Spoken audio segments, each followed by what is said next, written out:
Welcome to Titan HST's Business Continuity Today, hosted by Todd DeVoe, where planning meets reality. Good morning, or good afternoon, depending on where you are at in this fine land. I am Todd DeVoe. I'm the host of Business Continuity Today. I am the Director of Emergency Management for Titan HST, and I also teach at the post-secondary level. And I love learning things and sharing what I learn. And I'm here today talking a little bit about what's going on in the world. But first, did you guys know that today is Business Continuity Awareness Week? Yep. Yeah, sure is. NDEM was celebrating that, and I looked over here and I looked it up, and it's a legit thing, right? So the Business Continuity Awareness Week, I think it's exciting, and so that means that you should really be taking a look at what you're doing in your organization for business continuity. Well, got me thinking about this. Yeah, Eileen, got me thinking about this. The news this week has been full of events. Two tragic events that happened: one in Buffalo, New York, and one in Laguna Woods, California. Both of them involving somebody who was taking their political views and acting them out in violence. So, point about this is: do you have a communications plan specifically for active shooter? And what does that look like? Now, we're not going to discuss going into what the planning process is for active shooter planning, but what I'd like to talk about a little bit is what is your communication side of it. And as we know, that if you take a look at any event that happens across the world, natural or human caused, communication is always one of the top three issues that we have. And there's a city in Southern California. Now, if you guys could find this information out, I'm not going to really out them. That over last week decided to do a drill outside the test environment for WIA and sent an evacuation order to an area that has natural fires or has fires on a regular occurrence. And it was on a Saturday morning, and we had a bunch of people trying to evacuate an area that didn't need to be evacuated. And they sent the oh, my bad. I didn't put test on top of the plan, on top of the text or the message that went out. So that should be part of what your communication plan looks like. And my point about this is that in both cases, right, one real or two of them are real, and then one testing, right, communications was an issue. That is, when you have an issue going on in your campus, on your office, in the facility that you're at, how do you communicate with your staff and the stakeholders and potentially your clients or customers about, hey, stay away from this area, or for going to your staff, say, stay home. This area is closed due to this event. And then the other side of it too is, if that's the case, what information do they need?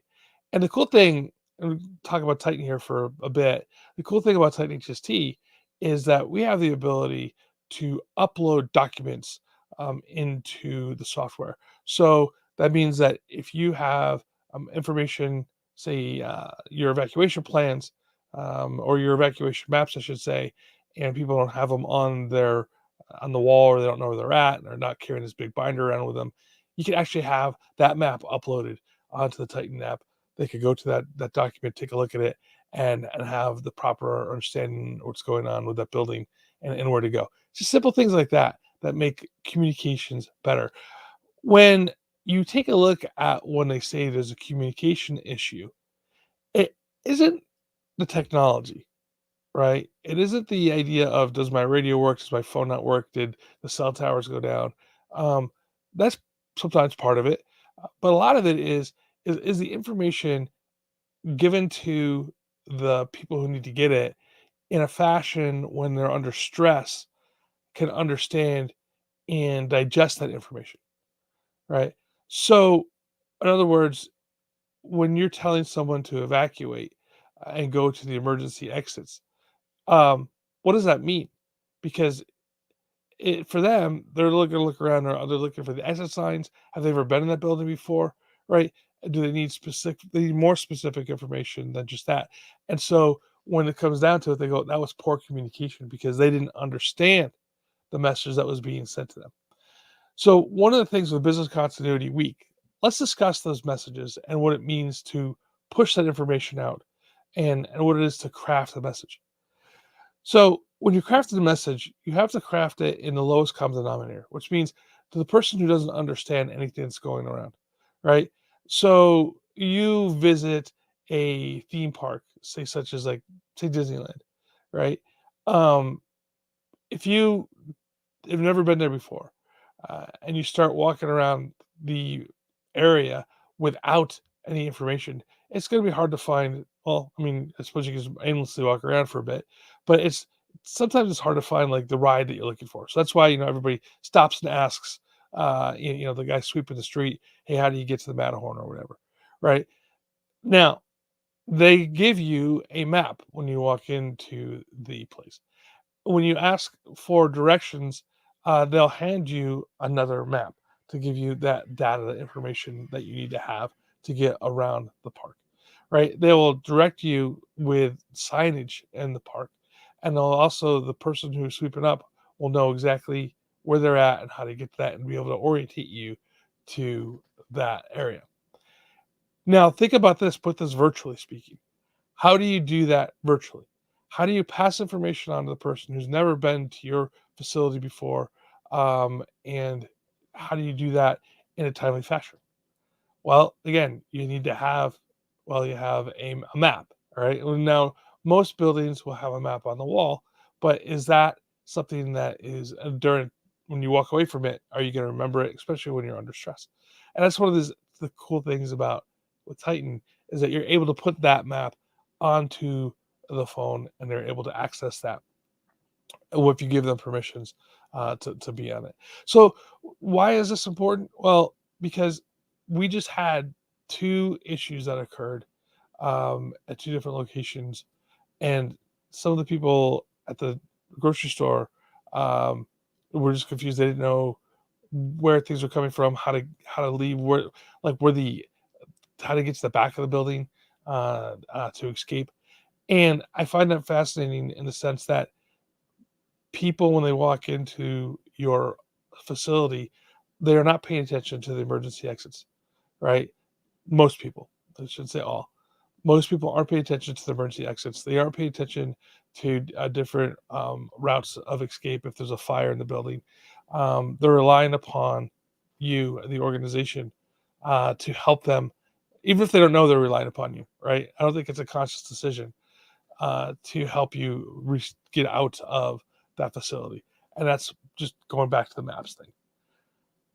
So we have to kind of treat everything like you're getting onto an airplane and say, "Good morning. Thank you for being here. Here is your evac." You take a look at the map at the front of or behind you.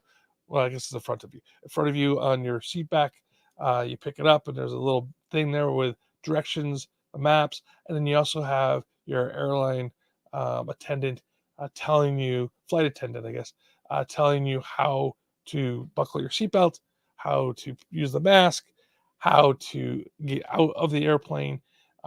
Tells you to look around to see what your closest exit is. Now, do most people pay attention to that? No, they don't. They don't pay attention. Now, I say most. A lot of people don't pay attention to that. And Amanda Ripley, in her book, The Unthinkable, talks about the fact that those who actually pay attention the um, uh, to the flight attendant, reads the little pamphlet on the seat back, and looks around and looks for those exits, have a higher percentage of survival rate after an airplane crash. And I think we had the same problems here when you go to hotels, when you go to buildings. If you don't look around and look at those exits, if there's a fire does occur, what is the survival rate? Same thing. Hotels, they have maps on the back of on the door, and they have them in the hallways. But wouldn't it be great if your um, guests had something on their phone that, and because everybody carries their phone with them. Most people do, I should say. I keep saying everybody, and that's a very bad word to use.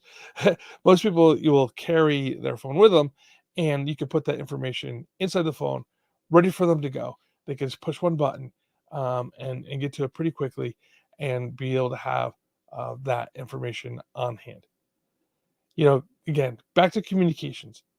When we say that there's an event going on, whether it's an earthquake, natural disaster, I should say, I guess you'll feel the earthquake, whether it's a natural disaster coming, or act of a human, such as a shooter, getting out a timely information when people are under stress is very critical. And I know that city in Southern California was doing practice, but we all have to go through the steps and make sure that we're doing it in the proper way, and making sure that everybody has the right information at the palm of their hand. Everybody, until next week, we'll hope you all stay safe, stay hydrated. I'm going to add one more this time. Stay vigilant. And remember, tight HST for your communications and emergency information needs.